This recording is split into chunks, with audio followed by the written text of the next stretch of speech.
L'amendement numéro 23 est proposé par le groupe Nouveau Monde en commun et il permet donc dans l'article qui concerne la composition du bureau de l'Assemblée d'inscrire la parité et je vous propose de donner un avis favorable à cet amendement. Madame Jamet. Les bras m'en tombent. Je crois qu'il y a des moments où il vaut mieux être sourd. Il y a une chose, Madame la Présidente, mes chers collègues, qui ne lasse pas de nous inquiéter, au-delà du principe de la démocratie, de la transparence, des droits légitimes d'expression de l'opposition, le reniement de M. Onesta sur ses propres engagements sous prétexte que le Front National propose un amendement qu'il accepte, enfin en tout cas qui va dans son sens, mais qu'il refuse de prendre en considération parce que nous le présentons, me paraît particulièrement dangereux. Le contrôle de l'opposition que vous semblez refuser au Front National et aux autres membres de la minorité me semble dangereux.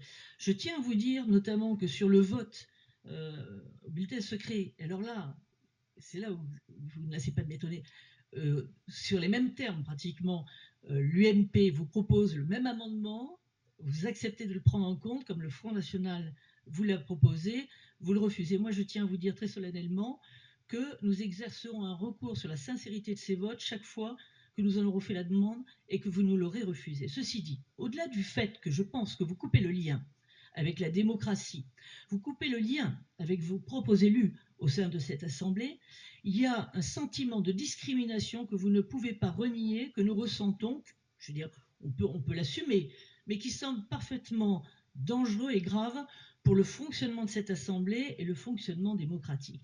Il y a une chose aussi qui ne lasse pas de m'inquiéter, c'est cet état de compromission permanente à l'égard de M. Onesta, qui pèse ces 10%, ça n'en doutons pas. Donc vous prenez en considération les 10% de M. Onesta et vous rejetez, vous reniez les 30% d'électeurs que représente notre mouvement. Alors, si le principe général, et moi je vais vous dire, nous avons beaucoup plus de hauteur et de sentiment non seulement de l'intérêt général, mais de la cause publique. Ce dernier amendement que M. Onesta dépose, alors que nous sommes contre le principe du bureau de l'Assemblée, mais nous sommes pour le principe de la parité. Nous n'aurons pas la bêtise de refuser cet amendement et nous le voterons dès demain et j'espère que ça va agréer M. Onesta et sinon, en tout cas, l'énerver. Le dernier point, et j'en conclus, je crois que c'est un principe général de rejet systématiquement, alors que je crois que le Front National n'a pas ici la mission, contrairement à ce que vous pensez, de faire l'obstruction, mais de faire une opposition constructive, d'être attentive aux attentes de nos compatriotes. Et là, je crois que c'est un principe général de rejet, non seulement de nos électeurs, mais de ces élus et d'élus qui font partie de l'Assemblée plénière. Je pense que nous sommes des conseillers régionaux et des élus au même titre que n'importe lequel d'entre vous, de l'opposition, de la minorité ou de la majorité. Alors si le principe de Mme Pinel que j'ai entendu, c'est écoutez, écoutez, laissez-nous faire et fermez-la, ne comptez pas sur nous pour appliquer cette règle.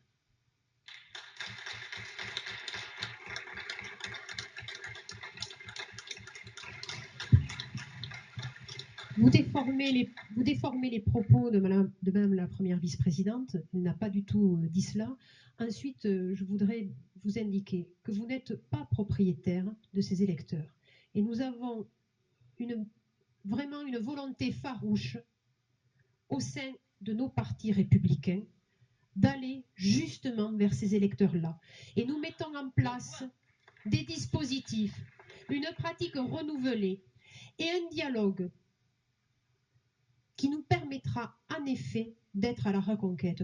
Et ensuite, sur les menaces que vous donnez, cela ne m'impressionne nullement sur des recours. Nous souhaitons avoir un travail constructif. Et si vous indiquez que vous n'êtes pas dans une opposition systématique ou démagogique, les prochains mois nous le prouverons ou pas.